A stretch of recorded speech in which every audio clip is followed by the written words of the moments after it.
Hola, soc en Quim Pujal i juntament amb en Joaquim Puigdemont hem fet l'adaptació al català modern del llibre del Gentil i els Tres Savis de Ramon Llull.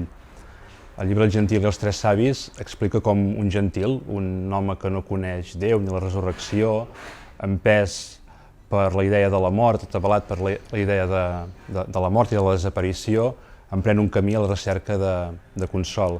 En aquest camí es troba amb tres savis, cadascun expert en una de les religions, el judaïsme, el cristianisme i l'islamisme, i estableixen un diàleg entre els tres savis i ell, el gentil, seguint el mètode de Llull, intentant esbrinar, saber quina és la religió verdadera.